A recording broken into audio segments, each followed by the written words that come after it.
hampir copot jantung ibu Musa. Hampir copot jantung ibu Musa. Kenapa?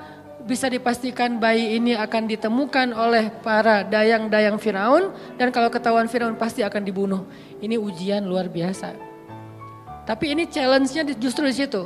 Ketika kita berhijrah, ketika kita ngikutin cara Allah, awalnya terlihat, ya Allah kok gini ya?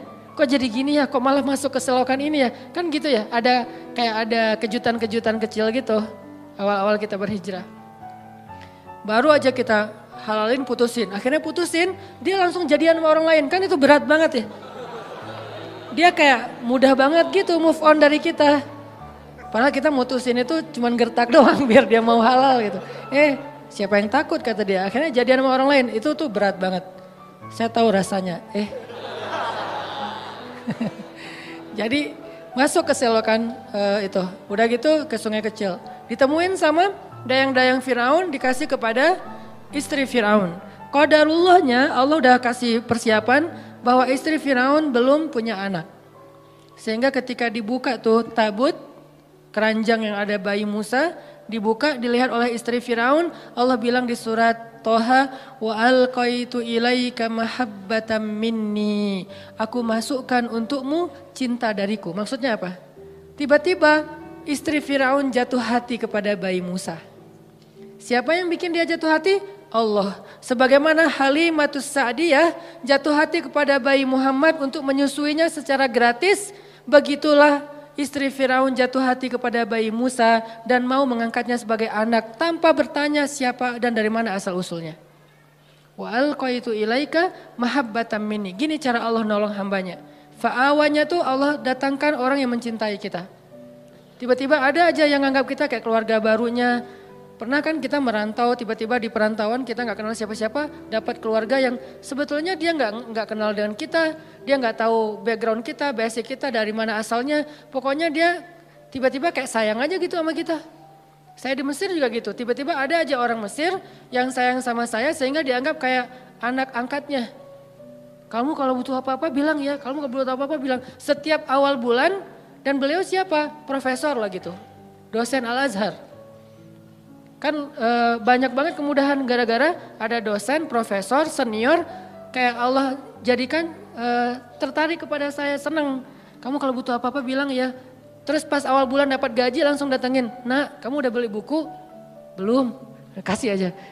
Udah sih cuman kayak kurang aja gitu kan ya. Belum, wah ini beli buku, kasih beli buku. Terus kalau dia lagi panen, di Mesir itu namanya adas. Adas itu kayak kacang hijau kita tapi warnanya oranye.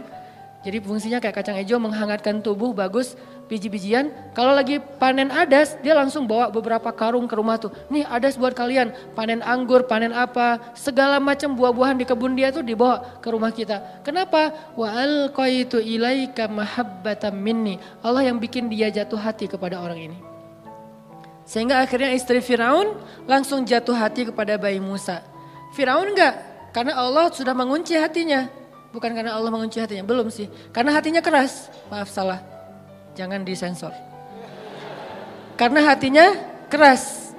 Karena Allah gak akan mengunci hati seseorang sebelum Allah utus Nabi kan. Karena hatinya keras, jadi dia gak akan bisa disentuh dengan cinta. Firaun tetap marah kepada Musa yang masih bayi. Ini pasti nih anak Bani Israel yang dibuang supaya gak terbunuh nih. Gua bunuh nih sekarang, jangan-jangan kata istrinya Firaun dan dia ngebujuk suaminya dengan manja gitu. Gak pakai cantik sih, manja doang gitu. Akhirnya Firaun gak jadi ngebunuh Musa. Selamat Musa di satu adegan. Udah gitu gak lama kemudian Musa lapar. Musa kehausan. Wa wajadaka ailan fa'aghna. Gimana caranya keluarga Firaun bikin audisi. Siapa yang bisa menyusui bayi Musa dikasih dinar, dirham, emas, perak. Dikasih tempat kedudukan yang tinggi di dalam istana. Punya gelar ningrat. Dikasih rumah di dalam istana yang sangat bagus. Dari sekian banyak perempuan-perempuan yang ingin menyusui Musa, semua ditolak sama Musa. Karena kenapa? Allah mengilhamkan kayak gitu kepada bayi ini. Padahal kan sebetulnya kalau bayi polos biasa aja asal ada yang nyusuin kan dia nyusu ya. Tapi Allah mentakdirkan Musa gak boleh nyusuin ke ini. Di antara sekian yang banyak audisi, yang terakhir justru yang diterima. Kenapa? Allah yang nentuin. Jadi gak masalah, ada yang datang pertama.